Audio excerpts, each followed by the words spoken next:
Telugu Desam party అనేది గత 4 దశాబ్దాలుగా ఆంధ్రప్రదేశ్ రాజకీయాల్లో ఓ చరిత్ర.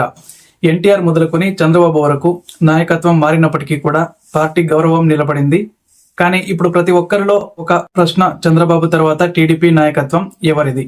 ఈ ప్రశ్న చిన్నదిగా కనిపించవచ్చు, కానీ దీని వెనుక ఉన్న రాజకీయ ప్రాముఖ్యత, భవిష్యత్తుపై దాని ప్రభావం మాత్రం చాలా ఉంది. ఎందుకంటే చంద్రబాబు అనేది కేవలం ఒక పేరు కాదు, అది తెలుగు ప్రజల పాలనాపరంగా ఉన్న నమ్మకానికి ప్రతీక. ఆయన శక్తివంతమైన నాయకత్వం, విజ్ఞానంతో సాగించిన పాలన, మంత్రిత్వ నైపుణ్యం, 3 సార్లు ప్రతిపక్షంలో ఉండి కూడా పార్టీని మళ్లీ అధికార తలుపుల వరకు తీసుకురావడం, ఇవన్నీ టీడీపీలో ఆయన స్థానం ఎంత ప్రత్యేకమో నిరూపించాయి. కానీ వయస్సు అనేది ఒక అడ్డు. చంద్రబాబు ఇప్పుడు 74 ఏళ్ల వయసులోకి అడుగు పెట్టారు. ఇంకా 5 ఏళ్ల తర్వాత రాజకీయాల్లో ఉండగలరా అనేది ప్రశ్న. అప్పటికి పార్టీని నడిపించేది ఎవరు?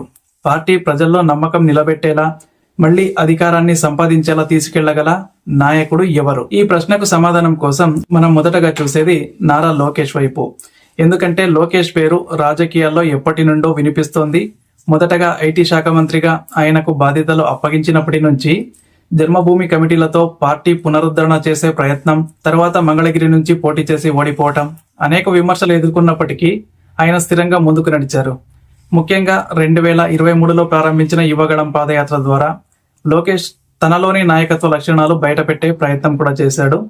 కొన్ని జిల్లాల్లో యువతతో అనుసంధానం, సోషల్ మీడియా వేదికగా స్పందనలు, అభివృద్ధి మోడల్పై చర్చలు, ఇవన్నీ చూస్తే ఆయనలో నాయకత్వం ఉంది అనే నమ్మకాన్ని కొంతమంది వ్యక్తపరుస్తూ ఉన్నారు.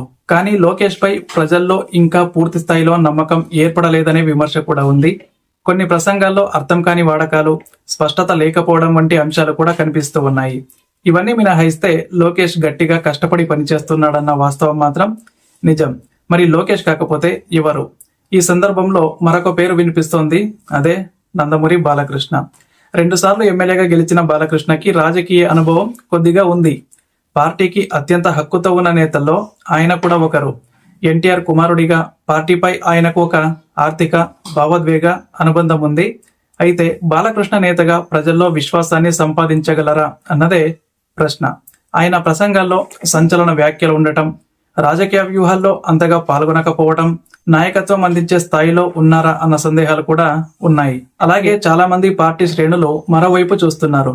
టీడీపీలో ఒక కొత్త రకం తరహా నాయకత్వం రావాలన్న డిమాండ్ కూడా పెరుగుతోంది. జిల్లాల స్థాయిలో పనిచేస్తున్న కొత్త తరహా నేతలే పార్టీని భవిష్యత్తులో ముందుకు నడిపించగలరన్న అభిప్రాయం కూడా ఉంది. ఉదాహరణకు గోరంట్ల బుచ్చయ్య చౌదరి, అచ్చెన్నాయుడు లాంటి నేతలు కొన్ని ప్రాంతాల్లో బలమైన పాత్ర పోషిస్తున్నారు. కానీ వీరి వేదిక ప్రాంతీయంగానే పరిమితం అవుతోంది. కానీ రాష్ట్ర వ్యాప్తంగా నాయకత్వాన్ని ఒప్పుకోవడం వీరికి సాధ్యపడుతుందా అన్నదే అసలు ప్రశ్న మొదలవుతుంది. ఈ నేపథ్యంలో అసలు టీడీపీకి అవసరమవుతున్న నాయకుడు ఎలా ఉండాలి? ఒకవేళ చంద్రబాబు తర్వాత టీడీపీని గెలుపు బాటలో నడిపించాలంటే ఆ నాయకుడిలో 3 ప్రధాన లక్షణాలు ఉండాలి. ప్రజల్లో స్పష్టమైన గుర్తింపు ఉండాలి, రాజకీయ వ్యూహ దక్షత ఉండాలి, మరియు మానవీయ అనుభూతులు కలిగిన ప్రజా సంబంధం కూడా ఉండాలి. ఈ లక్షణాల్లో లోకేష్ కొంతవరకు ఎదుగుతున్నా కూడా ఇంకా బలపడాల్సిన అవసరం ఉంది. ఇకపోతే పార్టీకి మరో వారసుడిని ఎదగనివ్వాలా, లేకపోతే ప్రజల మద్దతు ఉన్న నేతను ఎదగనివ్వాలా అనే దానిపై పెద్దగా చర్చించాల్సిన అవసరం ఉంది. ఇక్కడ మరో ఆసక్తికరమైన అంశం ఏంటంటే, ఎన్టీఆర్ కుటుంబం నుండి మళ్లీ నాయకత్వం వస్తుంది అన్న ఆశలు కొన్ని వర్గాల్లో ఇప్పటికీ ఉన్నాయి. జూనియర్ ఎన్టీఆర్ రాజకీయాల్లోకి వస్తే టీడీపీకి ఒక కొత్త శక్తి వస్తుంది అనే అభిప్రాయం చాలా మందిలో ఉంది. కానీ ఎన్టీఆర్ రాజకీయాల్లోకి రాకపోతే అది పార్టీకి నిరాశే. ఇప్పటికీ ఆయనపై అభిమానుల ఆదరణ చాలా వరకు ఉంది. ఆయన రావాలన్న ఆశ కూడా ఉంటుంది.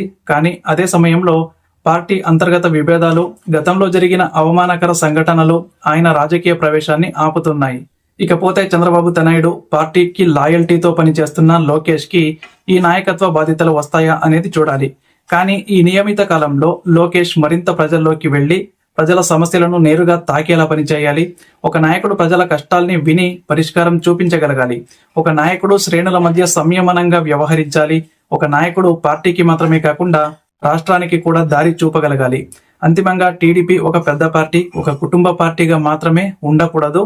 ప్రజల ఆకాంక్షల్ని ప్రతిబింబించేలా కొత్త తరం నాయకత్వాన్ని పుష్కలంగా ప్రోత్సహించాలి. జిల్లాల నాయకులను, యువతను, మేధావులను ముందుకు తీసుకురావాలి. అప్పుడు మాత్రమే చంద్రబాబు తర్వాత టీడీపీ కూడా మరొక దశలోకి వెళ్తుంది. ఇప్పుడున్న ప్రశ్న ఏంటి అంటే, చంద్రబాబుతో పాటు ఉన్నవారు తను లేకపోయిన సమయంలో పార్టీని ఏ విధంగా ముందుకు తీసుకెళ్లగలరనే బాధ్యతను గుర్తించాల్సిన సమయం ఇది. ఒక విషయం మాత్రం స్పష్టంగా చెప్పొచ్చు, చంద్రబాబు తర్వాత టీడీపీకి నాయకత్వం ఎవరిది అనే ప్రశ్నకు సమాధానం ఒక వ్యక్తిలో ఉండదు, అది ఒక శ్రేణి నాయకుల్లో ఉంటుంది.